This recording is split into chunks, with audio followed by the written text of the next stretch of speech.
Now, let's talk about that interpretation of Arbonne being a pyramid scheme. All right, so we're going to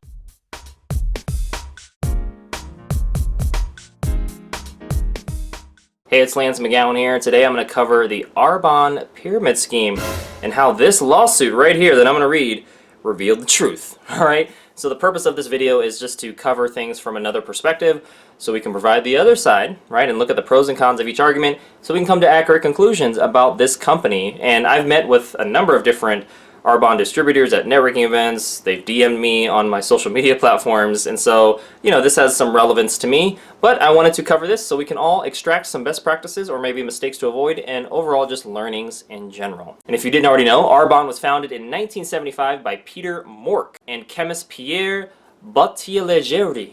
I probably messed that up, but that's his name. And is headquartered in Irvine, California. Arbonne is a network marketing company, and they specialize in skincare, bath and body, supplements, and makeup products that are made from plant-based ingredients, which does set them apart from a lot of different network marketing companies.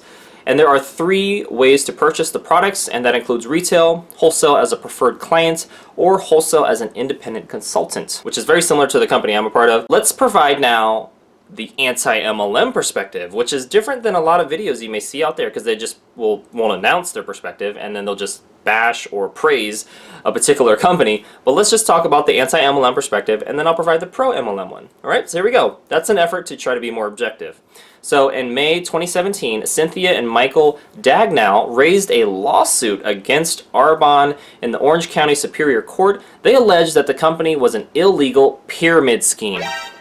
The case was dismissed.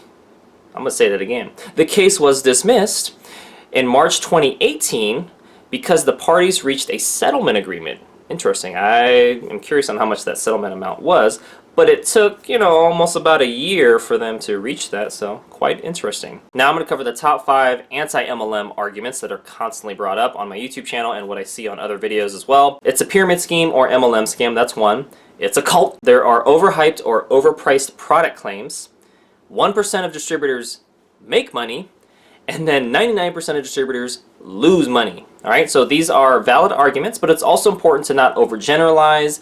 It's important to try to look at the pros and the cons, and most important, the reasons why these are happening, not just that they are happening. I feel like the anti-MLM argument just focuses on the what so much. Here's what's happening, right?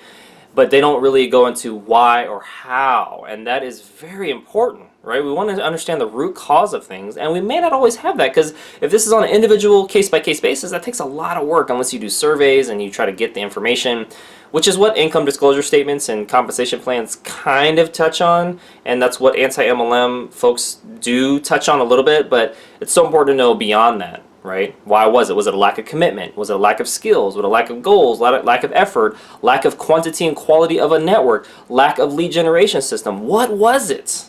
Do any of them mention that? They don't, but I bring it up anyway because these are important factors to consider. Now, let's talk about the pro MLM perspective. Again, this is a different approach to what you may see out there in a lot of videos because I'm presenting both sides of the coin.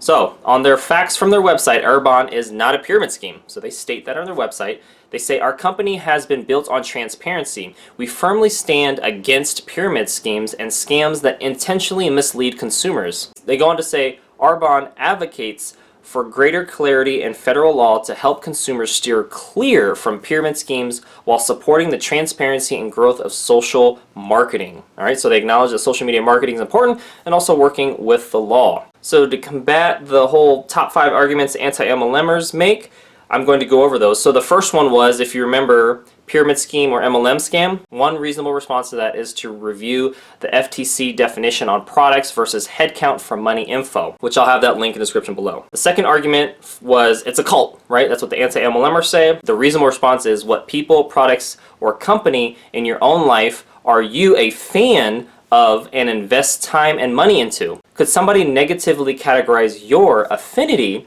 as a cult because they had an anti-whatever you love predisposition? And a predisposition is when you discount something in advance because it contradicts your lifestyle, right? And if you just love coffee, right? Could they say you're in a coffee cult?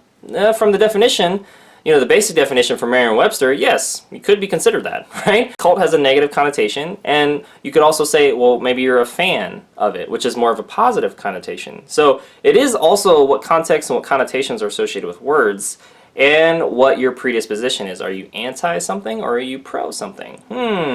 Thinking more objectively, that's what it requires. All right, so what's the third argument? Well, there's overhyped / overpriced product claims, typically made by distributors, but sometimes customers as well. And so the key thing to do is review the product descriptions and ingredients for 1, FDA compliance, 2, the benefits, 3, the uses, 4, the return policy before buying anything. Okay, key on that one, that's the key. And do your own research with other brands and shop around. Oh my goodness. So again, this takes some discernment, which if you've been burned in the past by a company or a product or you're anti-MLM, this is kind of just like la la la, but just like, no, we need to think about this again objectively and reasonably, which is what I'm trying to do in this video by looking at both perspectives in a fair and balanced way. The fourth claim to address the anti-MLM argument was 1% of distributors only make money, or sometimes it's less. Well, this is why it's important to review the compensation plan and income disclosure statement. That's 2 things before signing anything, plus understand why financial success happens with the top 5 factors that I've previously mentioned, but I will say it again because it's not done enough. And the top 5 factors that help determine financial success within a network marketing business, this could be argued for other business, but we're going to focus on a network marketing business, are your skills, your goals, your effort, the quantity and quality of your network, and your lead generation system. Where are you at in all those areas? Scale of 1 to 10, 1 being ain't got it, 10 being I got it, Lance, okay, and I can give it, I got so much I can give it, right? So we need to understand all that. And then the 5th argument from the anti-MLMers, well, if 1% of distributors or less make the money, then that means 99% of the other distributors lose all the money. First of all, we need to compare that statement objectively with corporate positions when you include college debt and payback period for that if you're accepted into college, on top of the likelihood to get into a corporate or 9-to-5 or cubicle-based position. We need to look at franchises plus any buy-in costs or startup costs and repayback period if you qualify. How long does it take to make back the $100,000 loan that you got to start up a chain or a building of Chipotle, right? And that's if you qualified. That's if you had enough in your bank account or you met their criteria. Like, let's talk about that. We're not going to talk about that? Okay, well, then why are we demonizing MLMs about the 99% of losing money when we're not even looking at franchises or college to corporate positions? We just want to demonize a certain industry or company? Oh, okay, well, let's just be honest about that then. And lastly, what about small business / startup costs?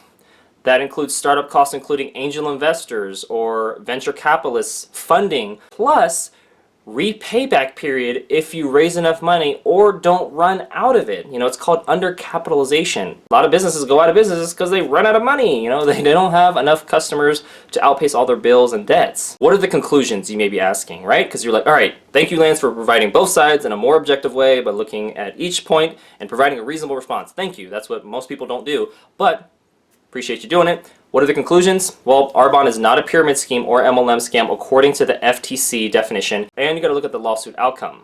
But it can be interpreted that way, right?